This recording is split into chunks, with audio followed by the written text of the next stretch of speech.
Alrighty, welcome back to the weight room. Thanks for tuning in today. We have Aaron Quinn coming back on the podcast. He was on episode 60.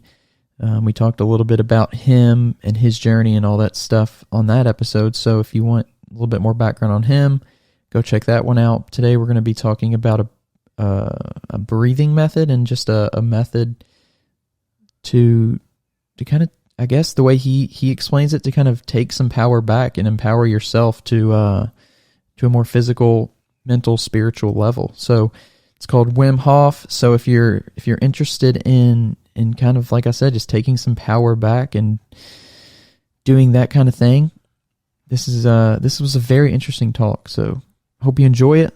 And before we get started, make sure you're subscribed to the Weight Room wherever you're listening. And other than that, enjoy the episode.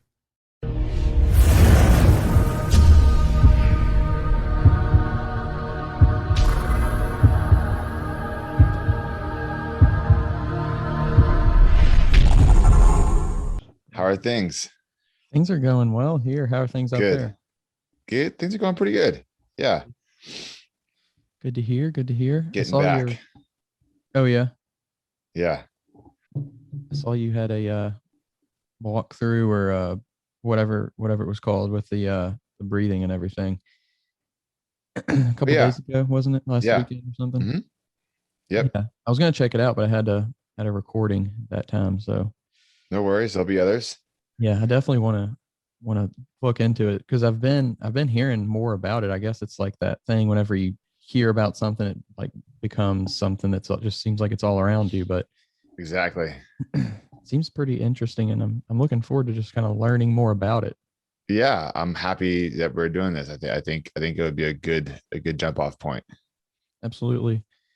I guess to start things off, if you want to kind of reintroduce yourself a little bit. I know, sure. You came on the podcast episode 60. So if, people want to go check that one out, they can get a little bit more in-depth background on you, but just for, just to maybe a brief, just kind of introduction of you, that'd be cool.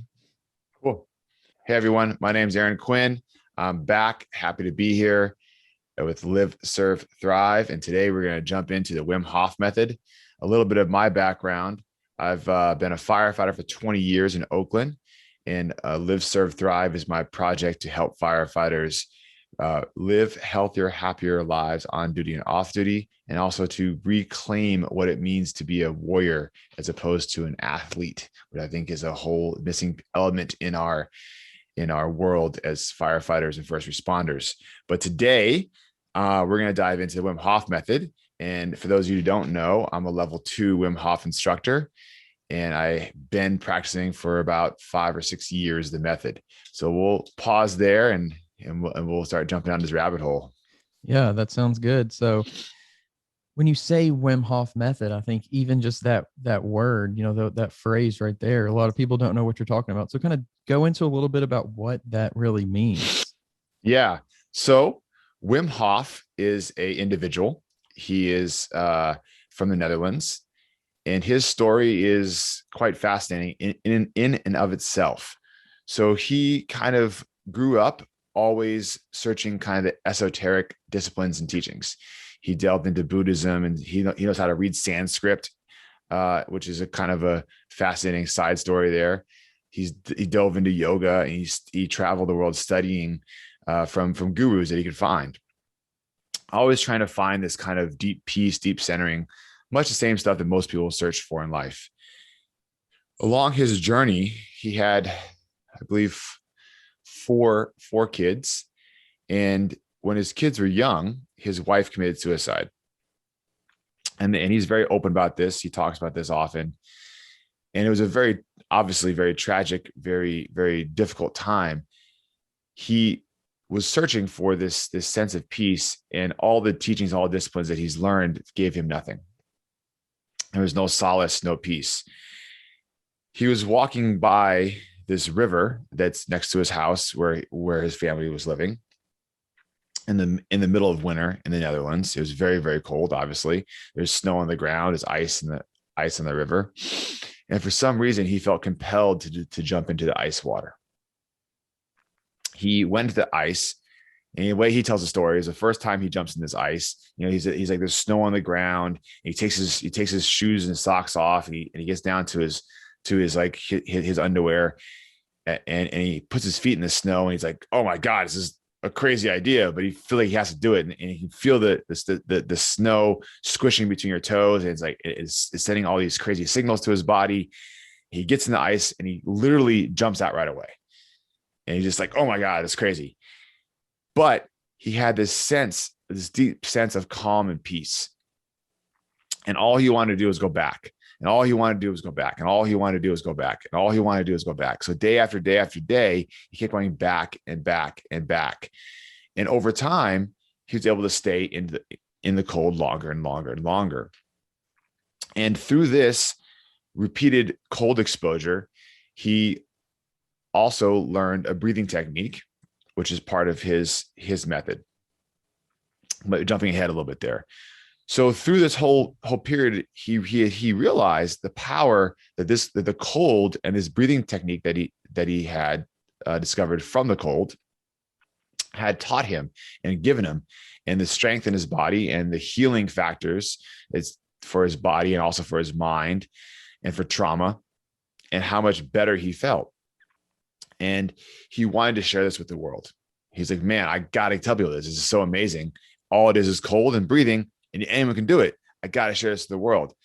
So he goes out and he tries to share this to the world. No one listens. He's out there. You have to breathe deep, breathe into the soul. And everyone's like, this guy is crazy, right? He looks crazy. If you Google him, Google Wim Hof, WIMHOF. If you're listening to this and you're not driving, he looks like he could be a homeless eccentric guy. And then he had this flash of insight, which happens when you're doing the breathing method, that he needed to break Guinness Books of World Records. If he breaks these records, then people will listen to him. So he goes out in this quest and he looks through some of these records and he's like, oh, these are easy. So he decides to sit in an ice bath for over an hour. No problem. So he gets into the ice. It's a container. It's up to his neck. It's completely covered in ice everywhere. I think the previous record at first was something ridiculous, like 15, 20 minutes, but he was there for over an hour and no problem. Garnishes a little bit of attention. He then decides that he's going to swim under the polar ice cap. I believe it was 25 meters. And he did that. Gets a little more attention. Then he gets in his mind, okay, I'm going to climb Everest. I'm going to climb Everest with no training, no oxygen, and no clothes. So he sets out. And the way he tells the story is he goes up to Everest, and they're at advanced base camp, which is already higher than any other mountain. And he says, okay, we go to the mountain today. And that's kind of, he's very like, and he starts doing his breathing as he's walking, and he has boots on and he has shorts. That's it. Nothing else. No shirt, no nothing. And he takes off up this mountain, and the Sherpas are looking at him like he's crazy. And here's this guy, he's charging up this mountain. He gets, I believe, a couple hundred meters from the top. So he makes it into the death zone. He didn't quite make it to the top due to a previous injury, but he gets further than anyone's ever made with no clothes, no protection to the elements, and no oxygen. This garnishes attention. He also has run a marathon above the Arctic Circle in bare feet. He's also run a marathon in the desert with no water, which is another crazy side all to itself. So by this point, science is starting to catch on. It's starting to like, wow, this is something here. Let's study him. They start studying him, breaking him down, and saying, oh, you're special, you're unique. And one of the most wonderful things about his method is he's very adamant. I'm not special. I'm not unique. Each and every one of us can do this. The power is within us. He really wants people to rediscover the power we have within ourselves. We give so much of our power away to doctors, to coaches, to trainers, to all these other people, to all these gurus, but we forget that we actually have power within us. And so he says, I'm not different. I can teach other people to do this. So they cock up this crazy test where they're going to inject Wim with endotoxin. This endotoxin will mimic the reaction your body has if it gets exposed to like E. coli, basically. So you're going to be, fever, puking, shitting yourself, just all the chills, all the reactions your body would normally go through. They inject him. He does his breathing technique, and within 20 minutes, he's completely cleared the endotoxin from the body. There's no trace of it, and he has no ill effects. And again, they say, "Oh, you're special." He said, "No, I'm not special. I can teach other people." So they grab, a random sample. I think it was like 20 random people, give them to Wim Hof, say, "Okay, how long do you need?" About 2 weeks. And he says, "Okay, so in 2 weeks, he takes him through his whole practice of the breathing in the cold and the horse stance and the getting the energy going and the mindset. And in 2 weeks, these 20 people go into a room, and there's 20 people in the other room. Who would volunteer for a science experiment? Like, hey, I'm gonna inject you, and you're gonna throw up, and you're gonna feel like you're dying for an hour or two. That I don't know who signs up for that, but that aside, so they have 20 in one room, 20 in the other room. They inject all 40 of them. The 20 who don't do the breathing method obviously go through they go through the chills, the fever, the puking, the sledging out of every hole that we all know from being like food poisoning type sick. All the participants, all the 20 doing the breathing method, they're all in the room, breathing in, going after it for 20 minutes. And within 20 to 40 minutes, every single one had cleared the virus, had cleared the endotoxin out of the system, gone, no trace. And the worst side effect that was reported was slight headache. And so at this point, kind of the scientific community kind of had to take a step back. And actually, he has helped to rewrite the books on science. Before this, we believe that there is no ability for us to influence our immune system, and that it was something out of our control. And what he has demonstrated is that not only he can, but he can teach other people how to influence and control your immune system and your immune response. And we can dive down the science of this whole study. It's quite fascinating what was learned. But in addition, all kinds of release of different proteins and anti-inflammatories that were released that allowed our bodies to basically combat this endotoxin, including a rapid release of T cells, which was unique and not seen. Usually you have to go through different phases of the immune system. He kind of surpassed the first phase. So again, going through his method, he then he started getting some oomph behind him. People started listening. And from that point, he's been kind of on his world tour teaching his method. I came to it kind of like most people, heard from it from a friend, listened to it on a podcast, read about him, thought he was crazy. And then literally, like as if it was fate, he was coming to San Francisco and doing a little mini workshop, a one-day workshop. And this was early on. There's only about 100 people in the room.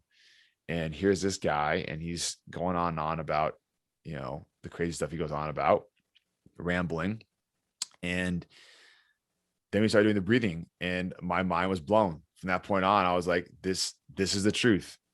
This has power. And from that point on, I decided that I had to learn more and become an instructor. And I've been practicing pretty much every day for the last 6 years. Wow. That's just, it's crazy. Like just the whole story itself. Like what is it like? What is it that pushes somebody to just, experiment or just have like a calling to do something? I think that's one of the craziest parts is just like, why did he discover this? When like, and then did somebody ever know that before him too? Would be something I would be curious to know. Like, did somebody, or is that something that, ancient cultures used to do, or was he the first one to ever like figure this out kind of thing? No, absolutely. So there's Dumot breathing, which actually is spelled with a T, and that's an ancient Buddhist type of breathing practice. And you can see pictures of monks sitting in the snow. And one of the famous things that this breathing practice it's called the inner fire. It pushes heat in your body, and it's a breathing technique. And one of the final tests, and this is kind of the mythological thing, is the monk goes out on the snowy mountain by himself, and he sits out there overnight in sub-zero temperatures, and they have to dry 2 or 3 wet towels off their back. And it's through the Dumot breathing that they build this heat, right? The only problem is it takes a long time to learn technique. It's a lifetime of practice, and they don't teach outsiders. There is no like, cool, you want to learn? No, it's like, nah, homie, you gotta, this ain't for you. And then there's other breathing disciplines that have there's all kinds of parallels and connections. Again, most of them are very complicated and take years and years to master, if you can master them. And one of the wonders of his breathing technique is that it's simple.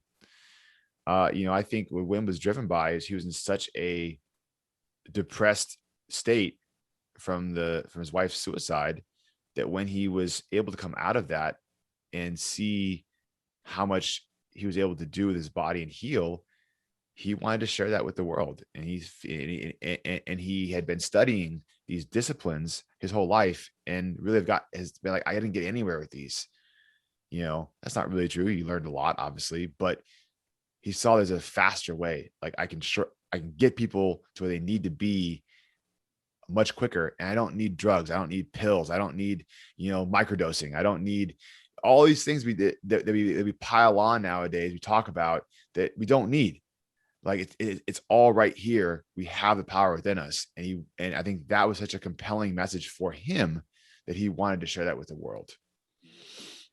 To me, it's kind of crazy too to think about that power that we have that we just don't even know. What kind of things can we really do with our bodies is the crazy unknown part, I guess, at this time. Can we, could we regrow like a limb? Could we, you know what I'm saying? Like, could we regrow bone just like in a matter of days? Could we, like, what can we actually do if it's almost like you're going through this video game almost, and you're just like pressing random buttons to find the cheat codes. And then you just happen to find one, and it's just mind blowing what it does in a way. Absolutely. Another story about the Wim and his craziness is early on in his endeavors, he decided to climb Kilimanjaro, and he wanted to do it in under 48 hours, which, again, like, everyone who does any kind of mountaineering is like, it's impossible. Like, it can't be done. You need to acclimate. And he's like, not only can it be done, I'm going to take a heck of random people, about 20 random people, and we're all going to do it together. And I forget the exact numbers, but I want to say that out of the 20, maybe 16 of them made it, and the age ranges were all over the map. And again, this is his breathing technique. It's what he teaches, is what your body goes through when you're doing the breathing technique in the cold, and the mindset. And he got up there in under 48 hours. And it was people couldn't fathom how it was possible.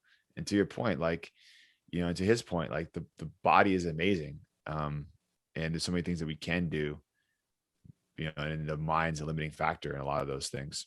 Yeah. It's almost like that saying of your, like you said, kind of your mind is a limiting factor, but it's almost to like another degree, even like not just your attitude, but what you believe is possible, and what like, I guess in quotations, like what but really what you think is possible is really what's kind of holding you back. And it's crazy. Actually, I met this guy a couple of years ago, and he was talking about, I don't know if it was this method or not, but he was talking about how he used breathing to train for, it was either a marathon or something, where he said he didn't do actually any physical like running or anything like that. All he did was do this like breathing technique. And at the time I was just like, is this guy like really talking about something real or what? And it kind of is weird now hearing this. Yeah. So, kind of interesting. The breathing has all kinds of different benefits, but one of them is you get extreme cardiovascular and circulatory benefits from doing the Wim Hof breathing method. There's this, anyone who's curious, I believe it's called Live O2. I believe I can check real quick. let's see. Yeah. liveO2.com. And this is his doctor. And he has this machine. The machine is massively huge, takes up a better part of a room, and it hooks to your face. And it's designed to use with stationary bikes, basically, or a rower maybe. And what it does is it takes oxygen levels up, so super concentrated oxygen, and then it drops oxygen levels down and up and down. It's this oscillation back and forth. And he has all this science, all this, how wonderful it is for your body, how it hyperoxygenates your tissues, um, how it decreases capillary inflammation, how it improves circulation, how it increases mitochondrial functioning, all these different documented things that he has about how powerful his machine is that costs thousands of dollars. Well, the interesting thing is when we do the Wim Hof breathing method, we do the exact same thing. We take ourselves from a highly oxygenated state into a deoxygenated state, and back and forth and oscillate back and forth in those two realms. And we see the same scientific evidence of what we're able to achieve. We decrease inflammation dramatically. We can shift our pH, from acidic to a more basic very rapidly and very substantially. We see increased mitochondrial functioning. The mitochondrial density comes in mostly from the cold exposure, but we see increased mitochondrial functioning from the breath. We see a shift in brain waves, which is a whole other side of that equation that people don't necessarily think about.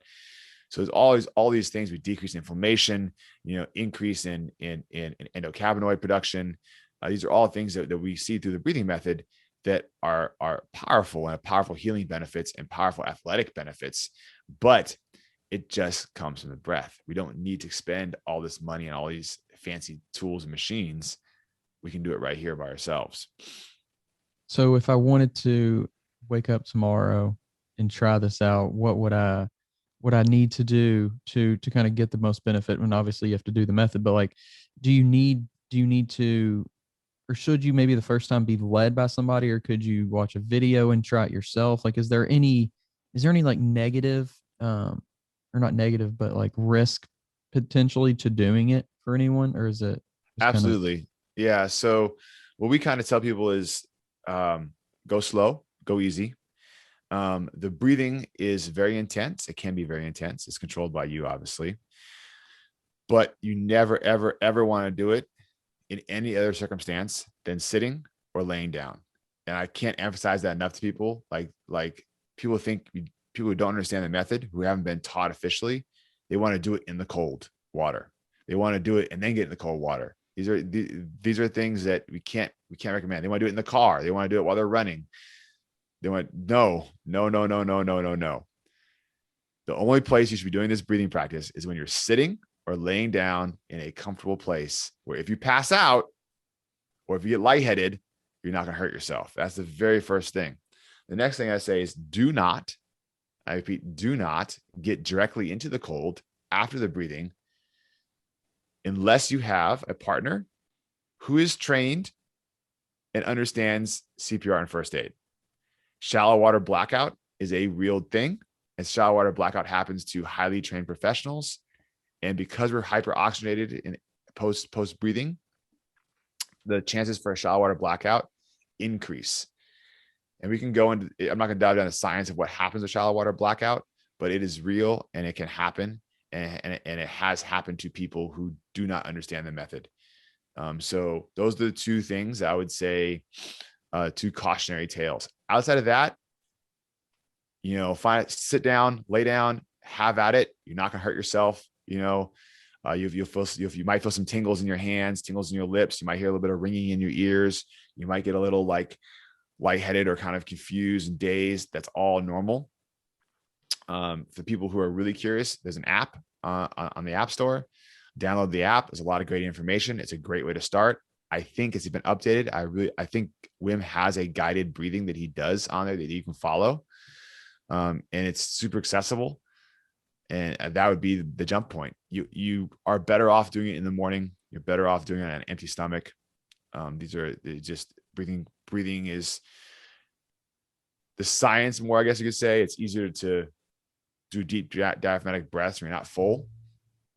The kind of woo-woo would tell you that the energy flows better when on empty stomachs. So that's, that's, if you're into the woo woo side, there's that. But yeah, tomorrow morning, wake up, don't eat breakfast, have a little couple sips of water, sit down, lie down, open the app, find the guided breathing, and go after it.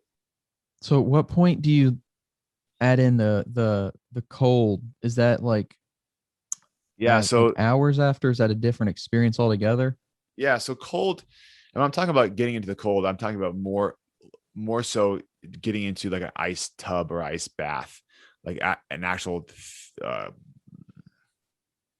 submerging of water versus a shower. Um, yeah. So the cold is a whole different side of it. So there's three pillars. There's the breath we talked about already. We're going to dive into the cold, and then we'll talk a little bit about the mindset is his third pillar. So the cold is a very interesting thing. Again, there's breathing techniques like Dumot breathing, in which you're attempting to actually increase your internal temperature through the breath work. That's not necessarily what we're doing with the Wim Hof method. The cold is kind of seen as this gradual exposure that we have to the cold. And through that gradual exposure, our bodies get stronger and stronger in dealing with the cold. So we don't necessarily need a quote unquote breathing technique to deal with the cold or to compensate for the cold. The cold has so many different aspects to it that we teach. As Wim says, the cold is a righteous teacher. And I think that's a great way of looking at it. It teaches our bodies what we can do. It re-educates our bodies on how to be strong, but also has a whole lot of centering and calming and kind of deep meditative state. You know, you jump into the cold, you got to stay focused on what you're doing. Your mind doesn't want to wander anymore. So what are some things we see with the cold? We see that there's an increase in blood flow post getting out.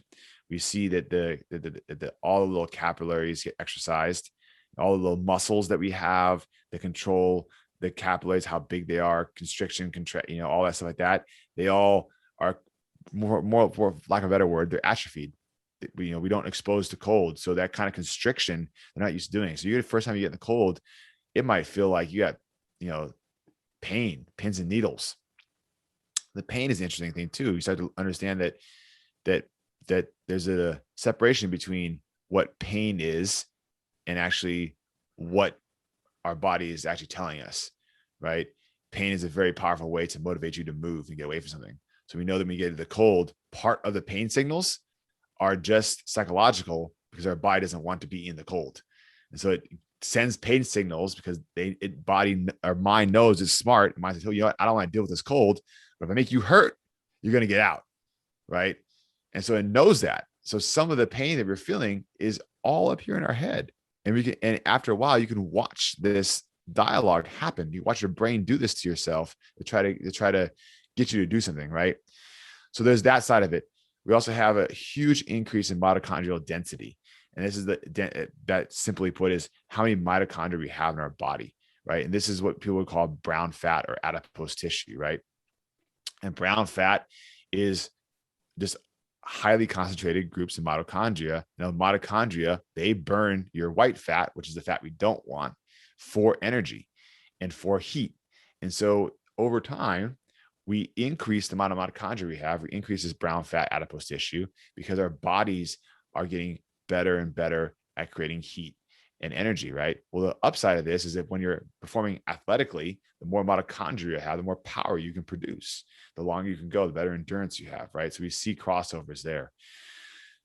Those are probably some of the bigger, obviously, the cold has anti-inflammatory effects. Again, we see spikes in endocannabinoid production, which again, we don't need to be smoking a lot of weed or taking CBD oil. You can spend thousands of dollars on those products nowadays. CBDs and everything. Well, that's awesome. We can get the same thing from getting the cold. Our body makes it, and that's the thing too, is, most of our best medicine, our body already makes. We just have to unlock it. Yeah. So at what point you get into the cold? I would say, 30 to 40 minutes after, you can enter the cold shower. And we always tell people to start with the cold shower. Like, most people find a cold shower more challenging than a a cold bath, and there's reasons why. But the cold shower is a good starting point because you can control the temperature easily. And what I always tell people is, the guys in us want to be like, I want to get in there cold right away, do the cold right away. And that's not really the point of method. The point of method is to gradually build into this. So I say, start off with a warm shower, your normal shower, whatever it is. And then turn the dial to as cold as you can feel comfortable with. And that may be warm, it may be lukewarm. It probably won't be all the way cold. And then over time, after a week or 2 weeks, you build comfort with that level. You turn it colder, you turn it colder, you turn it colder until you get to all the way to cold. Now we're all the way on cold. Great. Now we're going to say, we're going to start our shower with cold instead of starting with hot. And then eventually you try to take a 5 to 10 minute cold shower. And once you get to that point, then I would say, now you're ready. If you can do a 5 to 10 minute cold shower, now you're ready to jump into ice bath and be successful, right? Because again, confidence breeds confidence, and that's true up here, and it's true in our hearts, and it's true in our bodies. And so anyone can get into the ice bath and grit through for 2 or 3 minutes. Anyone can do that. The problem is then you'll be shivering and shaking, and you have this thing called after drop. You feel like shit afterwards, right? But that's not the goal. The goal is that you get into the cold and you're able to get out, and your body is not going through this domino downward spiral for the rest of the day because you're just cold and shivering the rest of the day. That's not the point of the method. The point of the method is to get in, experience the cold, learn from the cold, get out of the cold, and have your body naturally regulate that. So you kind of mentioned about like going from a shower to a bath, and somehow it's like sometimes it's easier for people to actually do the bath instead of the shower. It's weird because I find myself like whenever I do maybe turn that dial down, it's like it's very, I don't even think I get to that like physical or like cold level so much, is because like I feel like it just takes my breath away, and that probably is just because I'm taking it too far instead of just doing it gradually. Yeah. And then focus on your exhales. So, it hits you longer. Just breathe out and breathe out. Long exhales, and your body knows what to do. Our bodies are really intelligent, and you just have to keep telling yourself, I know what to do. I'm okay. My body's fine. It's just the cold. I'll be okay. And it's this dialogue, is this conversation is part of the power of the method. So is it, and you talked about like kind of gradually getting used to it, but is it something that you truly like don't at some point, if you were to go back to a level, kind of like in a video game sense, go back to a level you already beat, is it something that's like, oh, it's not even a factor anymore? Or is it still always going to be cold? It's just a matter of how you mentally do it and how you physically do it. Yes and no to your question. I don't know if getting into an ice bath or water that's around, let's say 32 degrees or slightly lower than 32, if it's moving, I don't know if that's ever easy. Some days it's easier than others. Some days you can sit there for 10 minutes looking at the water and just being like, ooh, man, and procrastinating, right? And that's part of the process. But what I will say is that if your body's attuned to getting into water somewhere in the 40s, and you do that daily, getting into water that's 55 degrees or 60 degrees seems like no big deal. So kind of, I would say yes and no to that question. There's, maybe there are levels. Whenever you go into water that's maybe 10 to 15 degrees warmer, it makes a huge difference. You're like, oh wow, this is no big deal. I can be here all day long. This is relaxing. But I don't know if you ever get used to the actual like real cold water. Maybe you do. Maybe Wim does. I don't know. I should ask him. That's when I see him. So, and is that something also that you would rather do like in the morning as well, like recommended to do in the morning as well? Yeah, I think it's really person dependent. and I actually found the breathing is person dependent too. Some people like breathing at night. There are a few people that do. Most people don't. Most people like breathing in the morning. But a few people like breathing at night. I personally, I do the cold at the end of the day. That feels good to me. Kind of, I do it right before I eat dinner. It kind of caps the day. That's just me personally where I like it. Sometimes if I'm feeling like I need more of it, I'll do it maybe twice a day. But it's not really a right or wrong time to do it. I think it will be easier if you do it within 3 hours of the breathing, just because you have a lot of your body's kind of supercharged. You have more kind of endogenous pain relievers in your body, and you're kind of in a little bit more of a focused mind state when you're coming out of the breath work. So it's going to be a little bit easier, but I would not say that I think it's really person dependent. You'll find your kind of flow for that. What I find is the ice bath at the end of the day kind of almost washes away the day. It centers my mind. It brings me back. It really calms my body down. I get out feeling completely refreshed and like almost like a new person, which to me is a nice way to enter my family dinner. Of basically feeling like the day is done, all that's over. I'm here. I'm present. I'm kind of a new person. Yeah, it does seem like it would be like the breathing would almost be like, your body starting the day, and then the cold to kind of like you said, just kind of freeze it almost out and just like say, okay, this is where we leave it, and I'm coming back tomorrow for some more kind of thing. Yeah. So going into, I guess, the third pillar you said was mindset. Explain a little bit into that. So this is a pillar that Wim talks about, and it's mindset. And his, he always says we're going deep into the mind, deep into the mind, into the DNA. And he firmly believes that we influence our DNA. And I don't see why we don't. They've shown that exercise and working out influences DNA. So I don't see why the breathing technique wouldn't do the same, and the cold wouldn't do the same as well. But the mindset is his third pillar. And it's how we enter the cold. It's how we enter the breathing. It's how, it's what you tell yourself, the dialogue you have, how we center ourselves in. And so what we see is that, through these two means, the breath and the cold, we're able to develop a pretty centered, calm mind state, a pretty meditative mind state. And the power of the mind is, we get into the cold and we focus into the body, and we tell the body, what to do. It's okay. And sometimes you can focus on heating. One of the great stories about Wim, he was in one of his ice bath challenges. He's in his ice tub. He's going to break, he's going to break his own record. And the way Wim says it, he's like, I'm not stupid. Every time I break a record, they pay me, so I'm not going to do it for 3 hours. I'll do it for 1 hour and 57 minutes. And the next time I do it for 2 hours. So he keeps breaking his own record and they keep paying him, but he's in there getting ready to break his own record. And the scientists say, hey, we have to stop. Your kidneys are getting too cold. And he's like, give me 5 minutes. Right. And he says he starts focusing in his mind, sending energy and heat to his kidneys. And within 2 minutes, his kidneys are warm.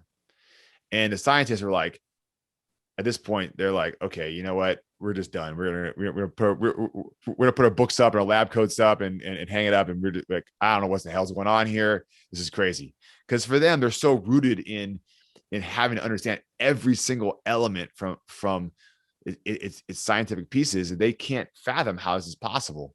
So that's the mindset. The mindset is your intention and your attention and where it goes, right? And your intention when you get into the cold can be anything. It can be healing. It can be releasing of trauma. It can be just relaxing. And your attention is where that goes, right? And so how do we move our energy? How do we move our thoughts? How do we shift to where the body needs to go? Oh, this feels cold, that feels cold. And we're noticing all these different pieces in our body. And in noticing those things, oh, wow, my back feels cold, then my toes feel cold, my hands feel cold, or I have a tingling on the top of my forearm. That's weird. You're that's a sense. Basically, what we're doing is we're having mindfulness meditation. We're totally locking into our body. We're having sensations, and then we're pushing that energy, those thoughts, to the places where it needs. That's kind of how it relates in the cold, right? The mindset in the breathing is super fascinating to me because I have gotten more meditative practice in the years of doing Wim Hof Method than I ever have doing anything else. And I was just fortunate enough to be part of a study where we hooked our brains up to EKGs and studied our brain waves pre-breathing method and post-breathing method. And what this study was looking for were actually gamma waves, which are considered kind of these holy grail of brain waves. These are the brain waves that people who do ayahuasca and people who do DMT try to achieve, and how to shift their brain, and how people meditate for years and years. This is what they want to get, right? Because this is kind of super focused, super concentrated, super thought process where both sides of the brain are active. We're in this kind of super aware state, but also super calm at the same time. It's also coincidentally the place where our brains can really rewire and heal themselves. So in this study, it was clearly demonstrated that 20 minutes of the breathing method increased gamma wave production dramatically in all of us who did it. Now we were all instructors. We've all been practicing for at least 3 to 4 years minimum. So there is that. But to say that you can learn how to shift your brain waves to this gamma wave production within 3 to 5 years is pretty fascinating, because this is something that again, meditators try to achieve years and years, decades of meditation. So I think in that it helps the mindset, right? It helps to center into this deep meditative state that we know is so healthy for us in our minds. So I think the breathing technique coupled with the cold, these are the two things that really leverage off each other. We're putting ourselves in this prime state with these brain waves to really get into the meditative state, and we're getting into the cold, which forces us to be mindful and to listen to the body, which is some of the stuff that everyone talks about.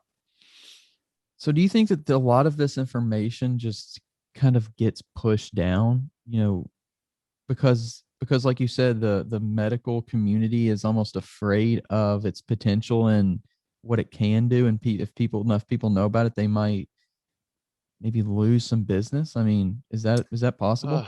Yes and no. There's a lot of universities who are studying his method for various things. There's University of San Francisco, UCLA, University of Michigan, Stanford, and they're studying for various things. Can you influence the DNA? Can you heal trauma? There's a veterans project working with veterans doing the breathing method. Can you heal depression and anxiety? I say the answer to these are all yes. And as the studies come back, they're showing pretty promising results. Some of them are going into bigger stage trials because there are some pretty amazing results from his method.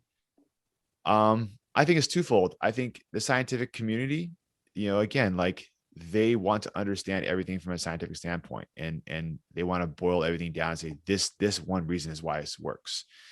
And it's hard. You can't do that. The human body is so complicated. We can't quite say exactly why the breathing method works, or the cold. We can say that we see these increases in these things that are positive, right? We know that these things are positive. We have more of these, or this is good, but we can't quite say that this is exactly why. They can't quite explain why it works. There's zero money to be made. That's a whole piece of it.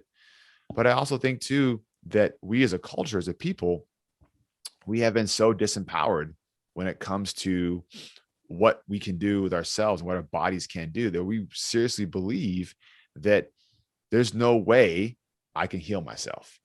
You see it as a personal trainer. There's no way I could get to a point where I could deadlift, 315. It's not possible. You could. It's just training. You train your body. And as those two things coupled together, that I think is the kind of combination that holds this type of stuff down. I'm not gonna lie to anyone here. Like, you have to be a warrior to continue doing this practice. You gotta be a warrior, because you will go to some dark places, some things that happen to you in your life, things that, things you're not, some traumas you've experienced that you're going to have to fight through, and that's uncomfortable for a lot of people. This is spiritual, emotional, and physical healing, and they all work together. We got to heal all three, but this goes after that. And a lot of people I know start the breathing method. It feels great. Oh yeah, my body feels great. And they hit that first emotional roadblock, and they stop because, oh man, I don't want to deal with that. Give me a pill. Bam. Right. Let me disconnect. Let me not feel my body. And that's where our culture is. Our culture is a culture of disconnection. Yeah, I feel that so much when it comes to like disconnecting, and it's tough because you don't want to, especially as like a me personally, as not being in that field, I don't want to like say, hey, don't do this or don't do that. But it's just tough because like the potential, and even though I don't really like, even before this I didn't know about this, but I just like I know like there's got to be a better way. There's been, we have too much history as humans to not be able to be empowered and to work through these things, using our own power and instead of like pills or whatever. It's just, to me, it's like something like this. It feels like it's that place between like, like a lot of people accept working out as being a thing that okay, it's real, it gets results. And then you have things that are probably not as accepted, that people you may hear about, but not too many people believe it works. This almost feels like this is that middle ground there between like the true and the established, what we consider, and then like the phony, the maybe the, what I'm talking about, like Yeah, those things absolutely. that are like Because it's hard science. It's hard science that backs his method, and legitimate research hospitals and institutions and colleges are studying it, and they're seeing results. But there's also a huge element of woo woo involved in it, quote unquote woo woo, that we don't quite understand. And I think that's the leap of faith, right? yeah, it almost feels like it's something that, if unless you're in it, and I'm not in it yet, I want definitely want to try to like, take this challenge on and see, what I can do for myself and with myself. But it almost seems like that. It's like it's almost like cultish, or it's almost like, are these people crazy? Like, and it's truly something that you can't understand, I guess, unless you are within that. And I think there's so much of the world that maybe is actually like that in a way. But I guess more, I guess like the runner's high would be kind of like an example of what I'm trying to say, or like, or feeling better after a workout. Like people, I think, accept it now that it's probably like true, but so many people have never experienced it, but they accept it as true. Whereas this, it's like so many people haven't experienced it yet, but they aren't accepting that this is a possibility. Yeah, I think it challenges where we are as a culture. Again, like you have to, most things we do as a culture is not about turning inward. Again, like we give the power to something else. Even the people on spiritual quests, like, yeah, I can't tell you, people talk about going to wherever with whoever and doing ayahuasca. Oh, it's so healing, it's so powerful. You're still acquiescing your experience to someone else in their hands, and saying it's this chemical, this herb, it's this mixture that has given me this awakening. It's and that surrenders a certain amount of empowerment, right? And a little bit of ownership, because it's that thing that gives you the experience, right? It's not necessarily coming from you, or it's the other side of the coin of, everything we do would be into excess, so we disconnect, right? And whether it's drinking, whether it's whatever drugs or anything, it's just about disconnection, right? And this is an uncomfortable place to sit in Western culture. Western culture is not about connection. It's not about sitting and breathing and putting yourself in a situation where you're going to have to grapple with some of the things that you've done or that have happened to you, and then kind of understand these from a different level, a different viewpoint. That's not a place where we generally want to sit. So when you say like the things that have happened or that you have done, is it almost like it comes out of nowhere, like the memory or the thought, like whenever you're doing the breathing, or is it mostly during the breathing where that happens, or is it either one? Mostly for me, it's mostly during the breathing. The ice bath almost seems to kind of center and wash away some of those things.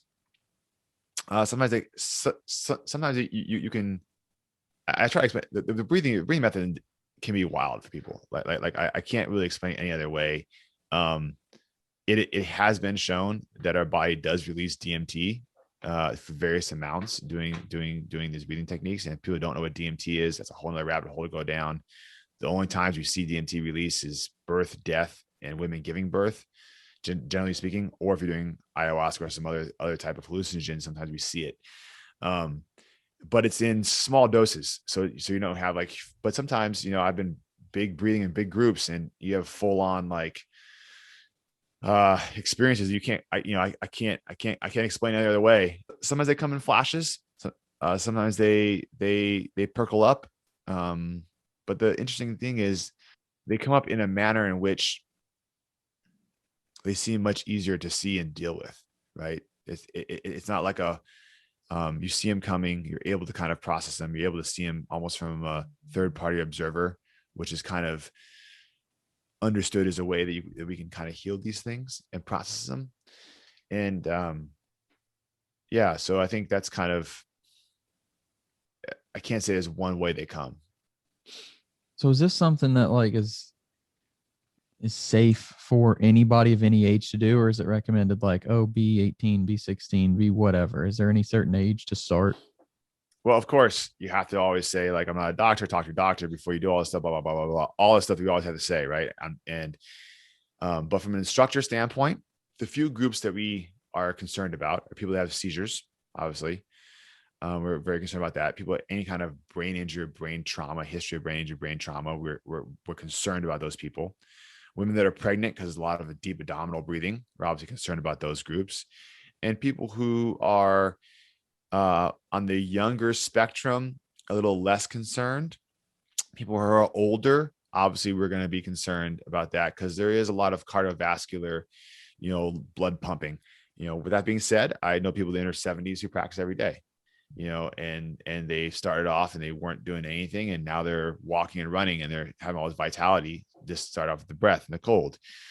I know people who have dealt with seizures who use the breathing method to kind of tamper those down.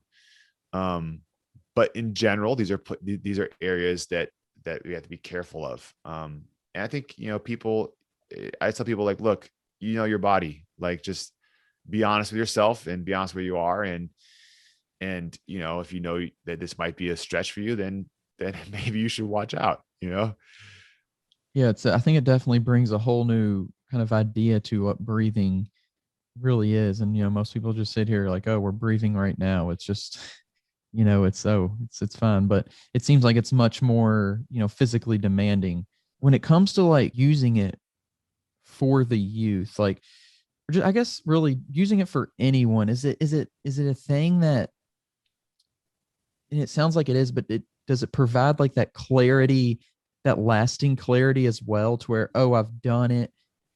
I did it, 6 months ago, and I still feel, not that you still feel the exact, like have the same maybe physical impacts, but like that clarity, that mental clarity. Is there a touch of that as well? It's like riding a bike, maybe, or any physical activity that you've done for a long time. You can step away for months on end, and you might go back. You might not be where you were when you left, but you're better off than the beginner, right? So I think that's, kind of answer your question quickly. I think that's kind of how I would phrase it. You can step away for months and then probably be a lot better off than the beginner and learn and pick it up quicker, but you're not going to be where you were when you left off. So is it in a way, is it like taking, is it like kind of getting, I don't want to compare it to that, but like, is it like kind of like getting drunk, where you have those things, and you feel a certain way when you're drunk, and then once you're like sober back up, you kind of, you can't really reach that same that same idea or understanding or whatever, or is No, it I get what you're saying. You know, Wim always says get high off your own supply. So you know, there is an element of that per se. You know, there is an element of, you know, I did my breathing practice this morning before we had this Zoom meeting, and I need, you know, I was, for whatever reason, I had a good session, and I was like a little like in la la land, for like, I needed a few extra minutes to kind of pull myself together before I got on here, because I was gonna be like, woo, you know. So there is an element of that, but I think because we're shifting the brainwave functioning, and we're shifting the way our literally the brain waves are coming out of us, and over time that shift lasts longer and longer and longer. The way I look at it, and the way I try to explain it to people that are, you know, in my firefighters who I teach this method to mostly, is think of like a circuit panel, a breaker box, right? When you overload the circuit, it pops off, right? Well, you have a whole bunch of circuits in our body that are popped off, right? And if you turn it back on, it's going to pop back off right away. But over time, right, and if you start turning this on and start deloading the system, these breakers stay on longer and longer and longer and longer, right? And so over this course of years and years and years doing this practice, what I found is that I've actually been able to change the way I feel on a day-to-day basis, the way my mind operates, my brain, my thought process, how my body feels on a day-to-day basis. I've been able to change that because of the routine, you know, kind of like spikes, right? It's almost like a upward staircase wave. gotcha? This isn't necessarily something you would do if you were in like a high, like let's say you were just like having a moment, you know, going through something crazy at a specific time throughout the day. Maybe you're at work, whatever. You wouldn't want to just like do it then. It's something that you kind of just like, it's more of like as a part of a routine, you're doing it at a certain time. You're not waiting to kind of be triggered to do it. What I recommend to people is like anything, you know, when you're first starting working out, like having a routine, having a set time you do something is important. And it helps build consistency and helps build your ability to be able to build on that process. If you just start running, you know, you're not really going to go out and just run 3 miles, 5 miles on a whim, right? You're not gonna be like, oh, I got 20 minutes. I'm going to bang out, you know, 3 miles. That's not going to be you, right? You need to plan it. You need to precise, get my shoes ready. This time of day, I need to block off an hour to do it, right? But so it's kind of the same way with the breathing. When you first start, you block that time off. Hey, I'm gonna need this amount of time to do it. I'm gonna do this time every morning. I'm gonna wake up. I'm gonna get after it. I'm gonna do it, regardless of how well I do. I'm gonna do something, right? And it's the same thing. But after time, or over time, I can be like, "Ooh, cool! I got 20 minutes, or I got 15 minutes. I might do a couple rounds, you know, and just bang it out real quick." And then, because you've built that muscle, for lack of a better term. Gotcha. And you say you like do a couple rounds. Is it something that like keeps building on like in its own like in one session you do one round, you might reach a certain level, you do another round, it's like up to another level, or is it kind of just like hitting those same levels just back to back? Yeah, you know, the rounds, I'm talking about breathing technique for people that don't realize, usually it's about 3 to 6 rounds of breathing that is done. And actually, we haven't even gone over the breathing technique. I can go over that real quick if you want to. But generally speaking, for beginners, we keep them at 3. And usually after about 6 rounds, that's usually about 25, 30 minutes, we start to see diminishing return. It doesn't mean that I haven't done it for longer. Just you start to see diminishing return, and your body starts to get, like, your abdomen starts to get a little fatigued because you're doing a lot of abdominal breathing, and it starts to get tired. Your diaphragm is still tired. But generally speaking, the rounds do leverage off each other, and each round you can get deeper and deeper and deeper and deeper. Um, that's probably a pretty general rule. Gotcha. So when you kind of mentioned like the getting tired, would somebody be a little bit better maybe connected to it if they're in better shape then? It depends. I can't say. I think it's there is some physical, obviously, stress on the body. That's part of the reason why we get some of these hormonal responses that we see, and some of these neurological responses that we see. But I would say it depends on what kind of workouts you do. If you're the person that digs down deep up here, and you challenge yourself, then yeah, you're going to do better at this method. If you're not a person that could be like an amazing athlete, but doesn't really, I've seen bad people, they're amazing athletes. They don't really dig down deep mentally. They don't have to. They're just gifted, right? Then this is going to be challenging for you. Gotcha. So it's almost like, it's more of your own potential and what you're willing to put into it that really matters. Absolutely. Gotcha. And you'll see it like you start getting into the breathing. So the breathing is it's a very deep diaphragmatic driven breath that kind of goes in 3 stages: abdomen, chest, head. Obviously we can't breathe into our head, but the intention is to kind of push the energy up to our head. And there's a whole science behind what happens to the pineal gland when we're pushing pressure against it. Different topics, to delve down at different times, maybe. But that deep kind of diaphragmatic breath is, we don't care terribly if it comes from the nose and the mouth. But it's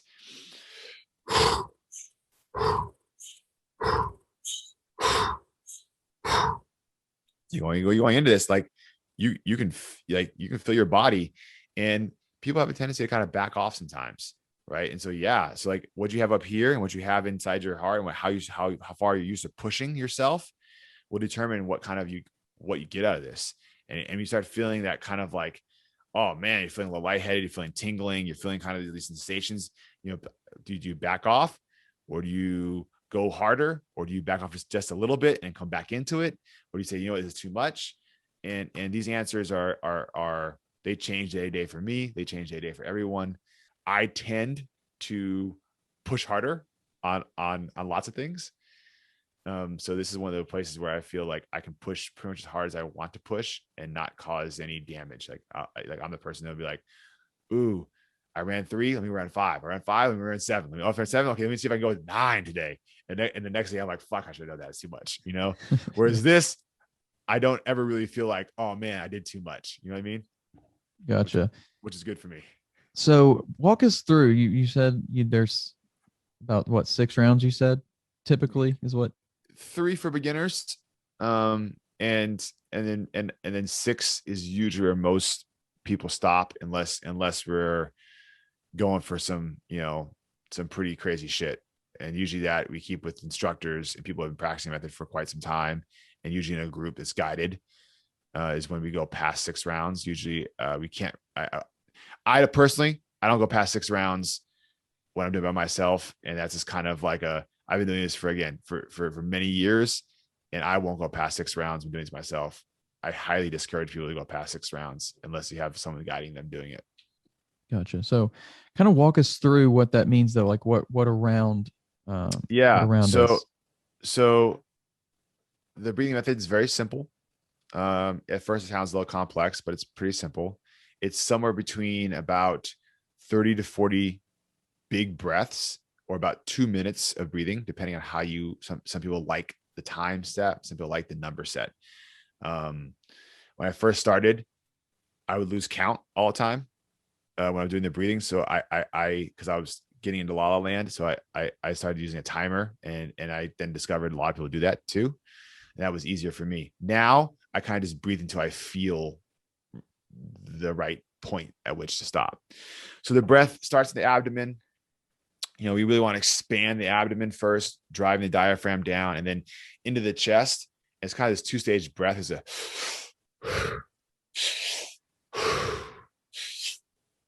and we know that a 2-stage breath actually helps expand the lungs and get more oxygen in.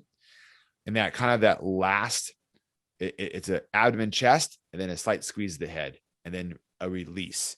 And think of, I tell people, it's not a full exhale. I'm not pushing out air all the way. I'm releasing the air that I filled into my lungs until I get back to a stable balance point. So it's kind of and then my release would be like a sigh, almost just back to a normal place. So we say fully in, letting go, because we're not exhaling, we're just letting the air go.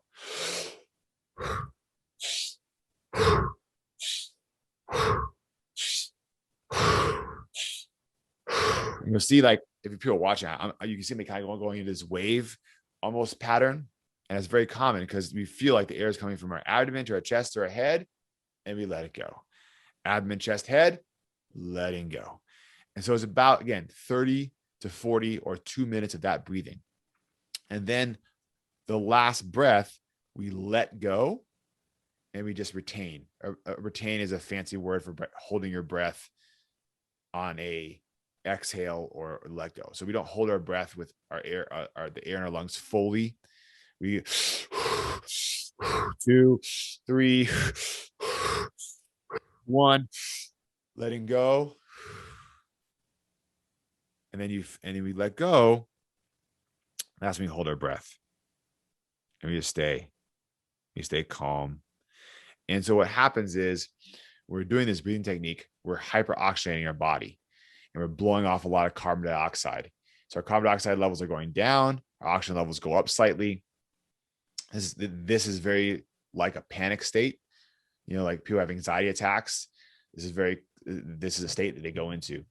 At first, you might feel panicky. You might feel kind of scared. You might feel kind of like, what the hell is going on? Because you're putting yourself into this state. But over time, what's interesting is your mind's able to stay conscious and you're able to control your body in these states better outside the breathing technique. If you feel like feeling anxious or nervous or scared, you instead of being your mind turning off, your mind's actually able to stay focused and stay in the game to bring yourself back down.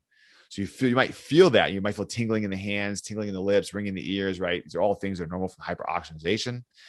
Then as we release and we hold, you feel your body move from that state through into a very calm state where we're balanced, right? Our oxygen and CO levels are balanced, right? Where they want to be. And then we start moving into this, high carbon dioxide state and lower oxygen state. And we move into this state where we have another host of feelings that come when we're feeling like we're running out of air, right? We have fear, we have some anxiety, we have some panic, we have some I need to move my body, I need some fidgeting, we have these feelings as we move through that state.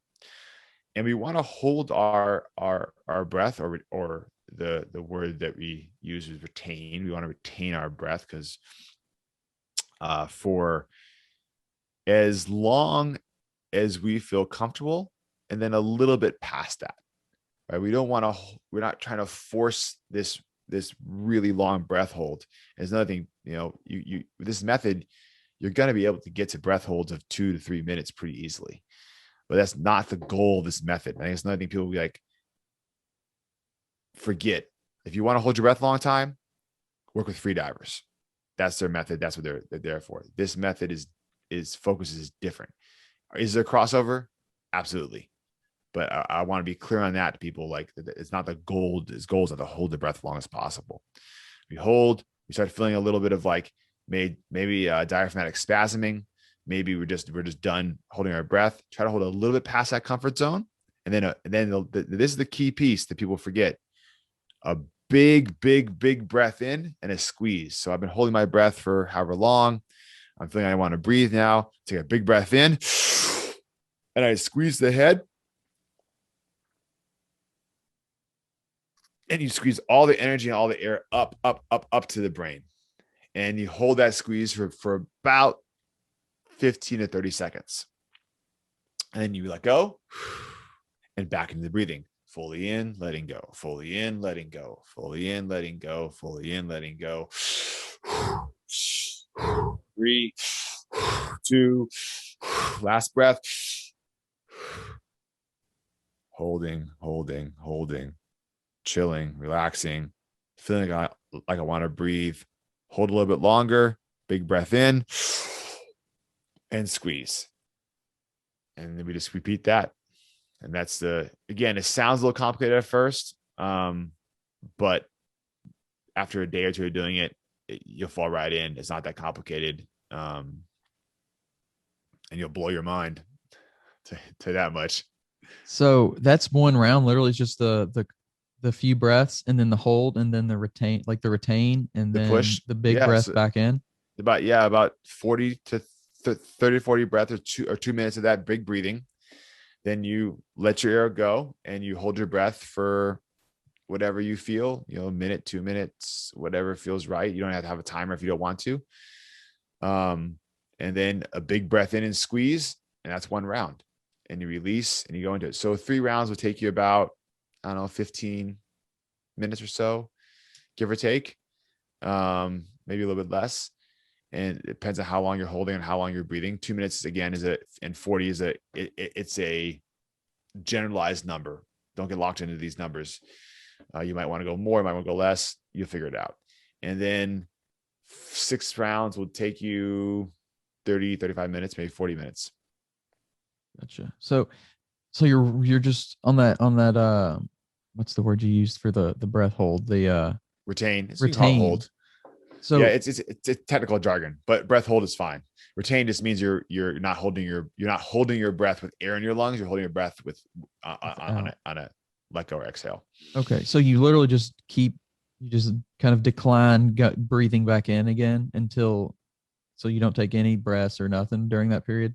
Nope. Gotcha. You just no breath, no air. And so one of the interesting things we see is we know from a scientific standpoint, for those of you that have medical backgrounds, you need to have carbon dioxide in your body for your cells to actually accept oxygen. If we have too much oxygen, we actually get to a place where we can't have the exchange in molecules. So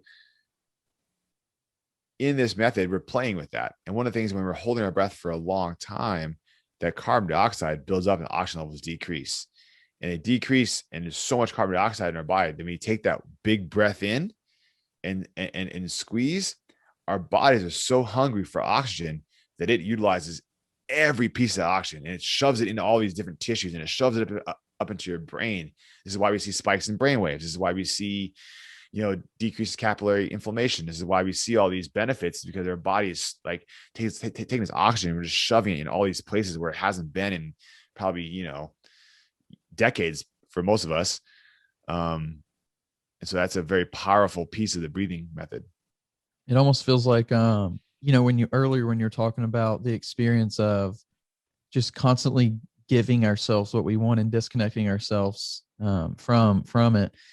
It almost feels like that's how we're also, when you gave me that explanation, kind of how we breathe in a way. It's like we're constantly, just in and out, in and out, in and out. Like, how we go through and just breathe on a normal basis. And we do this, it's almost like that whole reversal of the role in a way. Absolutely. And like there's lots of listeners are interested in breathing. There's lots of breathing techniques out there. There's O2X people. There's the oxygen advantage people. There's the yoga pranayama breathing. There's a Russian system. I forget the name of it offhand, which is basically what oxygen advantage is kind of based in. Laird Hamilton has his breathing stuff. There's lots of breathing techniques out there, and these all have merits and they all have benefits. But from a accessibility standpoint, and from a standpoint of getting people in the door, getting their breathing, getting their carbon dioxide tolerance a little better, getting their breath holds a little better, the health benefits, the Wim Hof Method is one of the simplest and easiest. It's probably the simplest and easiest system out there, period. And if people want to add more layers to it and breathe through your nose, this and that, and Wim's like, no, it's keep it simple. That's the beauty of this method. And what usually we see is people who practice method, their carbon dioxide tolerance goes up, which is generally considered a good thing for athletic performance. I'm blanking on the name, the Russian method and the oxygen advantage. They do a test where you hold your breath without just right now, hold your breath, and however long you hold your breath for determines a certain score.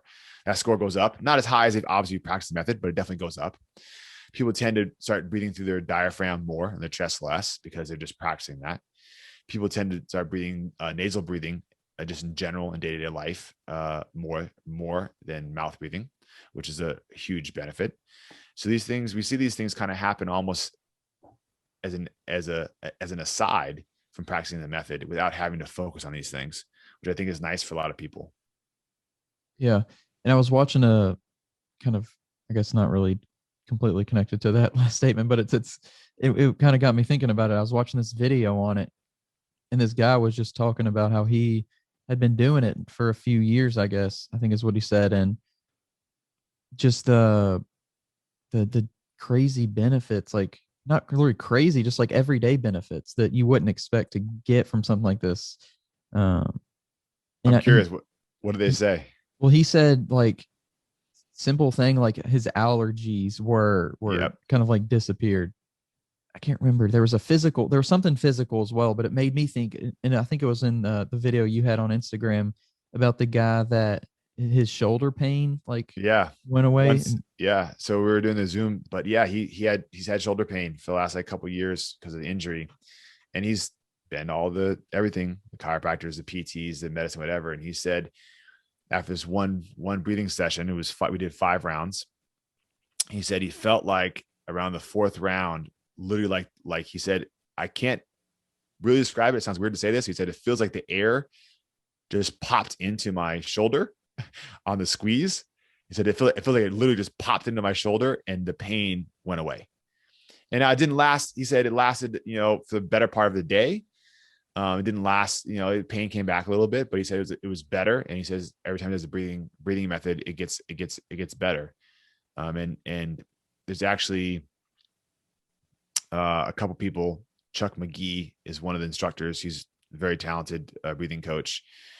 And he actually is working with pain clinics with this breathing technique and showing very promising results when it comes to reduction of pain overall in the body.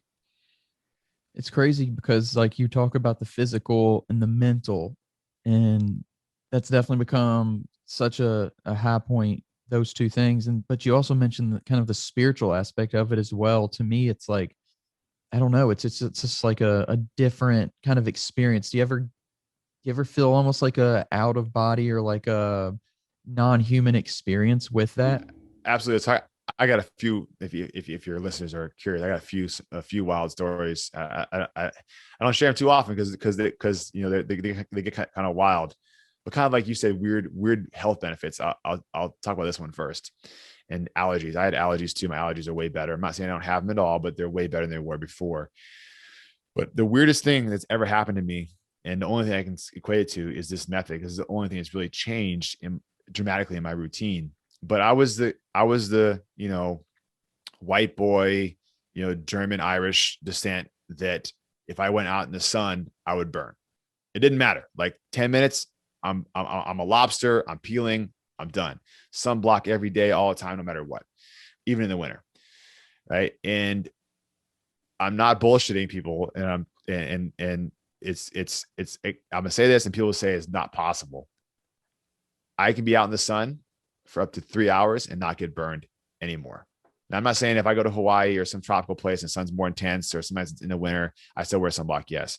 But day-to-day life, I can literally be fully exposed in the sun, hour, 2 hours, and have not even any red come up at all. And that's, I 100% equate that to the Wim Hof method.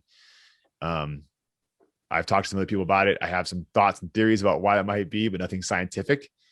But you will notice some bizarre health benefits in your life if you do it long term that you just can't explain from anything else.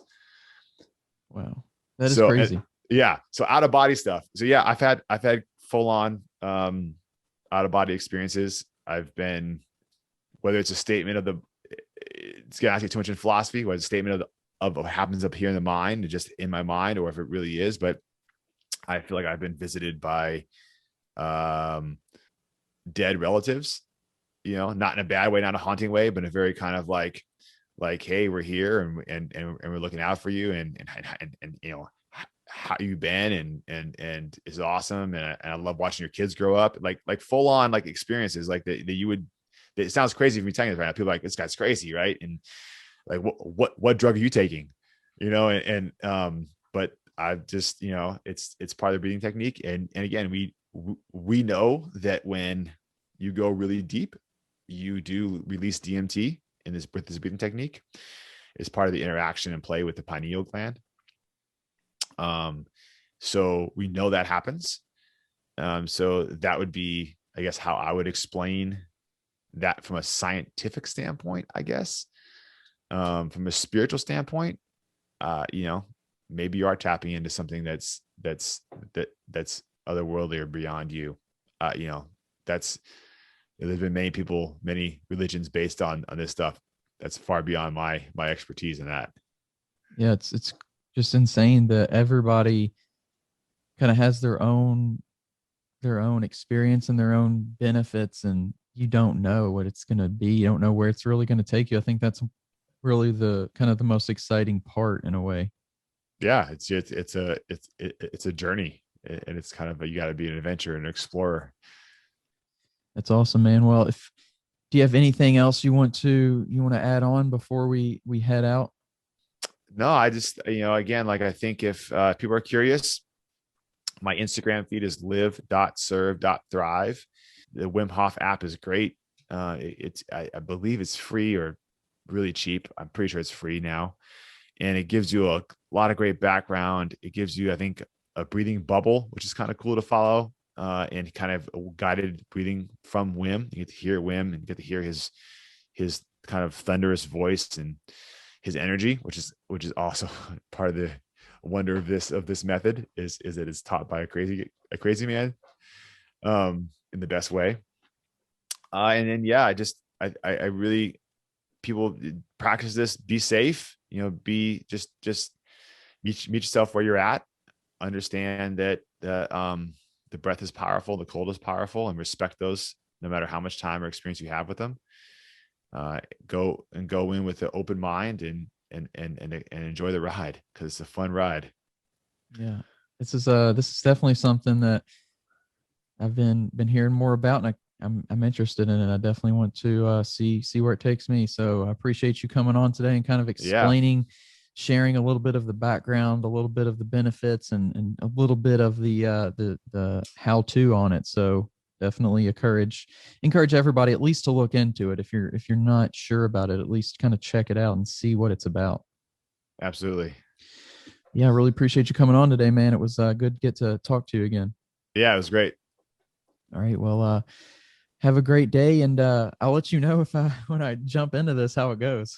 Yeah, please just hit me up. You know, you can always message me, or we can jump back on Zoom if you want to do face to face and talk about it. I'm super curious. I think you'll dig it.